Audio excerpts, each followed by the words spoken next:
Hello everyone, my name is Michael Gates. I'm the creator, co-writer, and director of Into the Void. And I'm Laura Gates. I'm the producer and the media coordinator. Thanks for coming to take a look at our pitch video, and let's tell you what we've got going on.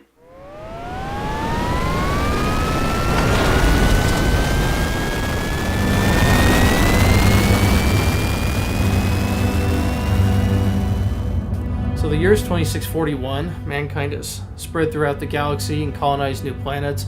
And in the midst of this is our ship, the Chimera, captained by a young novice who's never done this before or anything close to it.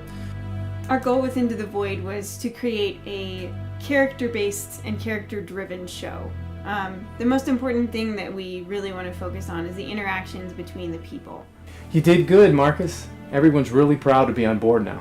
It was easy pickings. No one will even notice.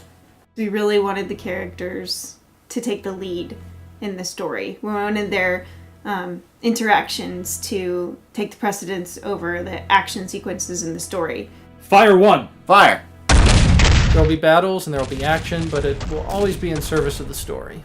We made this whole list of things we didn't want to do.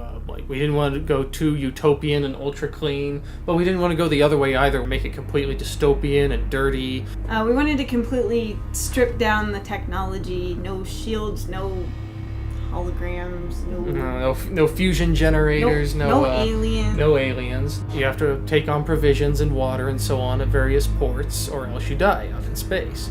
It's almost like being on an 18th century sailing ship in a lot of ways, because you're out there for a long time, away from home, and you're out of contact too. There's no way to just contact home when you're a star system away. And we tried to go for this sort of realistic depiction of life on board a military starship. But at the same time, we did want to include a degree of stylization. Our crews use rail guns to fight instead of laser guns, but when you actually see them fire, they almost look like 18th century cannon fire. And, that was we had fun playing with those sort of aesthetics and just trying to get that neat look while maintaining a certain kind of realism. We deliberately made the fight sequences to be more suspense-based than action-based, more like a World War II submarine movie than a traditional space warfare movie. Intelligence calls her the White Ship. She appears, attacks, seemingly at random, leaving devastation in her wake. Fleets across the galaxy have been mobilized trying to find her. No one knows who she is or where she hails from.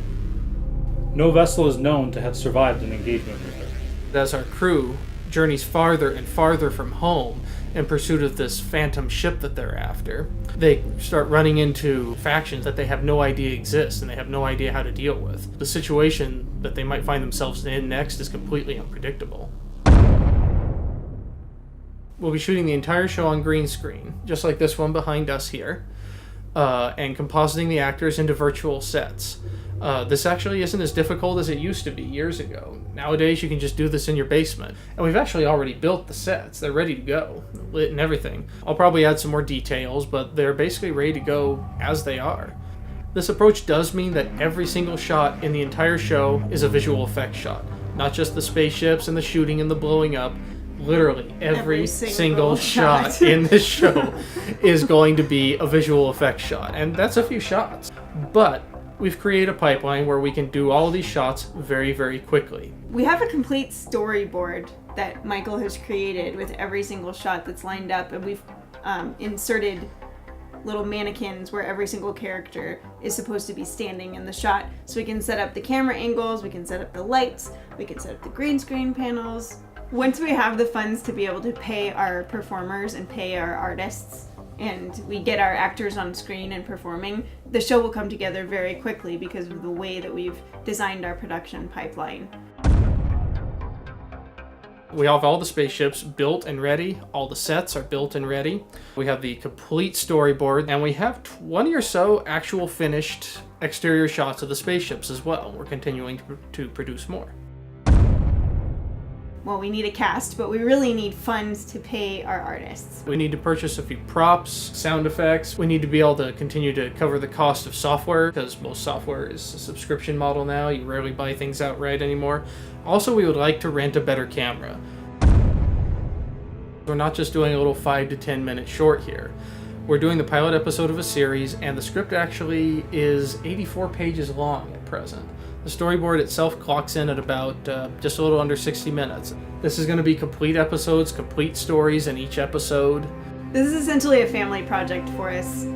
There's 3 of us working on it right now, and we may bring in another sibling here soon. This should be a local project. I mean, we could try and pitch this to Amazon or Netflix or something like that. And, while we'll never say never, that's not really what we want to do. What we would like to do is be able to fund and produce this show locally. As near as we can tell, no one, amateur or professional, is doing what we're attempting to do with this show. If we pull this off, it'll be unlike anything else that's out there. So please consider funding us. Thank you for your time looking at this. I think you'll be very surprised, pleasantly surprised, how far we're able to take this relatively small budget.